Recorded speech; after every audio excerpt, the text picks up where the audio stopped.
Ito yung mukha ng aking garden, winter time. Ito siya is hydrangea.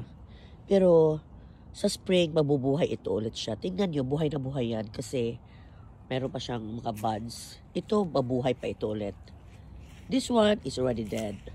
That's another plant, summer plant. So ito yung mukha ng mga hydrangea ko. And in spring, I'm going to clean this hydrangea. Kunin ko yung mga maliliit niya na mga leaves, mga stem. Ito stem. Iwanan ko lang itong malalaki niya. So yan ang aking Japanese maple. Ililipat ko yan sa ground. I don't know yet where. Ito yung... So, marumi talaga ang garden. Kasi marami pang mga leaves. Pero sabi nila, wag daw kunin yung leaves sa ground, sa mga plants. Kasi it will protect the plants, yung mga perennial, during snow. So, protection pa rin daw yan siya. So, anyway, spring will start, I think, April 21st. So, malapit na rin. So, yun ang aking, ito, mga hostas yan siya, pero wala na siya. Namatay na yung mga hostas. Pero babalik ulit yan siya. So, ito yung mukha ng aking garden. Kawawa tingnan, pero ganun talaga. During winter, wala talaga. Usually, kinukuha ko ito siya eh. Pero I will do it in April. Ito yung center garden. Ganun din.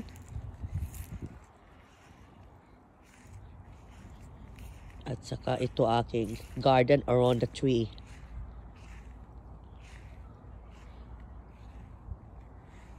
Ito siya is foxgloves. Nag-reseed lang yan siya. Tingnan nyo, ang dami. I can transfer that all over the garden. So, yun lang. Yun ang mukha ng aking garden ngayon because it's winter. Ito naman yung side garden ko sa planters. Tingnan yung sibuyas, nabuhay siya. Kahit malamig masyado, nandyan pa yung mga sibuyas ko. Ganda niya. Nilinis ko ito siya last Monday. So, I really cleaned this. Ito siya, strawberries ito siya. Tingnan nyo, buhay na buhay pa ang mga strawberries na yan. So, I think, pwede ko yan siyang i-transplant. So, nilinis ko itong aking area na ito. Yung side garden ko. And I'm going to create a vegetable garden around this area. So, tingnan nyo ito, Ito yung mga dry leaves na inipon ko kasi dito sa area na ito, nagbili ako ng garden bed. Yan, yung tinaniman ko noon ng mga kamatis ko. So, ito yung mga leaves na iniipon ko kasi i-compose ko yan siya. Ilagay ko yan siya sa aking garden bed. Nagbili ako ng garden bed Hindi pa nag-deliver. Kasi bala ko dito ko na area dito, ilagay yung garden bed. So, messy masyado ito ngayon dito. Itong ilagay ko sa aking garden bed. Inipon ko yan lahat. Kasi mahilig ako mag-compost. Hindi ko tinatapon yan. So, ang tawag doon is culture. Hogel culture, something like that. So, yung ilagay mo lahat-lahat, yung mga dahon, mga twigs, mga branches, sa baba ng bed, sa taas lagyan mo siya ng soil. So, para makasave ka ng soil, hindi ka makabili ng maraming soil. Ito naman tayo ngayon sa aking back garden. Ito yung aking back garden. It's winter time, kaya pangit tingnan. Yan ang aking climbing rose. Yellow sunshine. So, marumi talaga ang garden ngayon kasi maraming mga leaves.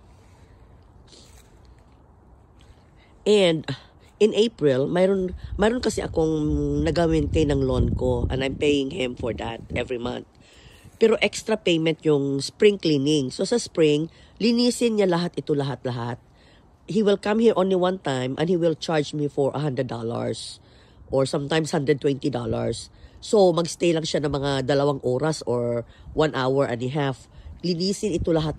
Ito. Lahat sa yard ko, sa front, sa side. Kunin niya lahat itong mga leaves.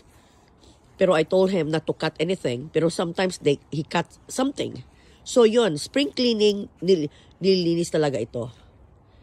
During fall, ganun din. Nilinis talaga ang fall. So may bayad pa rin. In addition to the monthly payment, may bayad pa rin yung pag-pick up niya ng mga leaves, mag-clean siya, and then fertilize itong mga grass. So malaki talaga ang bill ko ngayong December kasi sa kanya almost $500 something ang binayad ko sa kanya kasi nga naiipon lahat yun, yung mga fertilizer, yung fall cleaning, yung monthly bills mo. So ganun talaga yun. But it helps me a lot kasi it's a lot of work to do your yard without somebody helping you. So yun lang, ito yung aking side house na marami pang mga, ako na lang magpulot niyan. Pero sa spring, linisin niya ito lahat. But I don't have to wait for him kung gusto ko. Kasi yan, pulutin ko yan. But not now. Thank you for watching and please follow me more. So yan ang aking garden. Nakita na ninyo ang aking front, side, and back garden. Thank you for watching. Bye!